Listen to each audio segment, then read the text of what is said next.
She met a girl, a wonderful girl.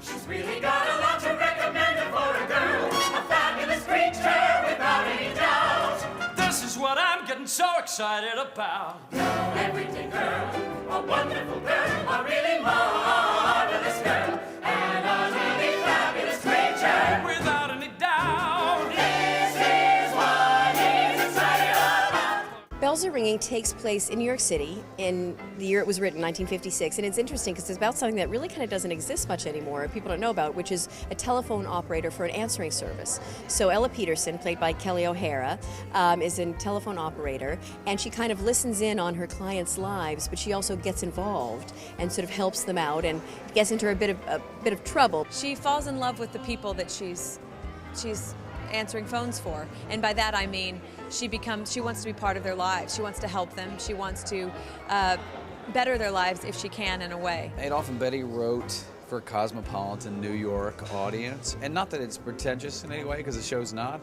but it's still clever and smart. The fact there's a song about composers and that people, especially when they wrote, got that kind of thing. And I know people like revivals and things like that because of the nostalgia, but it's a really smart, clever, funny piece. You know what, it has an optimistic heart. You know, it sort of takes the sort of big cold city and turns it into a small town. And that, you know, that New Yorkers, you know, underneath their kind of brusque exterior are actually all sort of friendly and warm, and that, you know, love can be just around the corner in New York City, which I think is wonderful. Can this be a dream? Can I still be asleep on the couch there? Can this girl be real? She seems to know by sheer intuition how I landed in this condition. But now Boy, does she know me.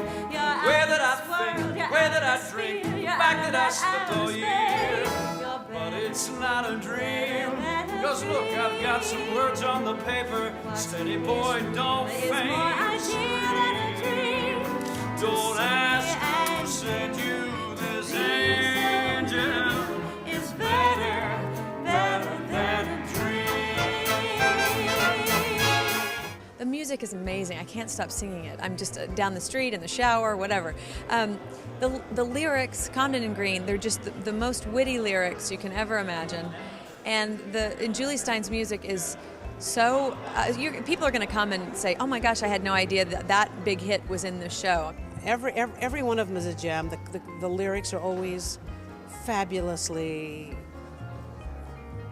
clever, and they tell the story, and they're fun and make you smile. The hits that came out of the show, The Party's Over and Just in Time, were not the songs, I guess, that the composers thought would be the big hits. And there were 2 or 3 other lovely ballads in the show, as well as some great, you know, just sort of up-tempo musical theater stuff. But yeah, it's scores like this, I think, that people, they know 1 or 2 of the songs, but then you sit in the theater and you hear the rest of the score, and it makes total sense that the rest of the score would complement those 2 fabulous songs with, you know, 10 more. Oh my darling, now you're here, and now I know just where I'm going. Never a doubt or fear. Now I'm on my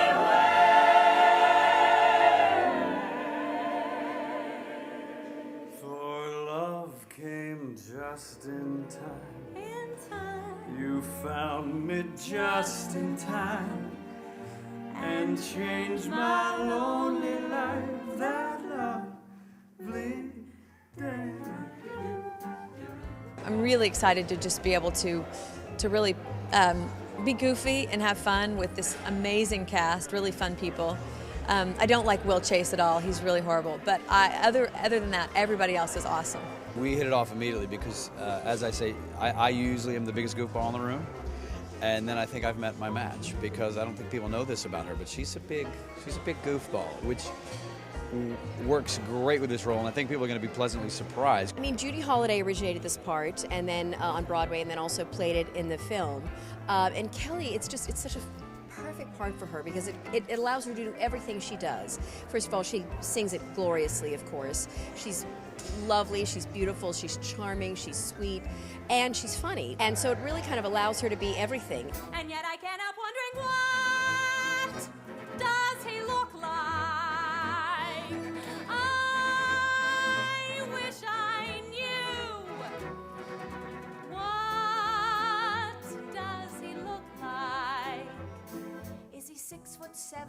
3'2", has the eyes of brown or baby blue, big and mighty or underfed, trim black mustache or beard of red.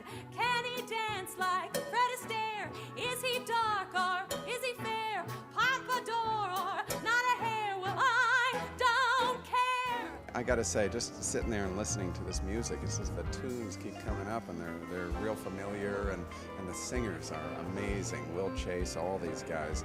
And then there's some pretty good character actors in there too to bring out some comedy. So it's a very funny show. I just have such respect for these guys and how they keep their instrument in shape and still can act. I don't know how they do it. I don't sing until like the very, very end. In fact, I sing like the fourth to the last line in the play. You know it's over when I start singing. I mean, it's really over right after I sing. It's literally over right after I sing, so that was smart of them. Very old-fashioned, frothy, but really big-hearted, you know, and really like, you know, falling in love. It's corny, but with somebody's voice, you know, and then they meet, and it's charming. It's really great and funny, really funny. I'm a going back where I can be me at the Bonjour Tristes Brazier Company. And while I'm sitting there, I hope that I'll find out just what Ella Peterson is all about in that Shangri-La of lacy lingerie. A little modeling on the side at the Bonjour Tristes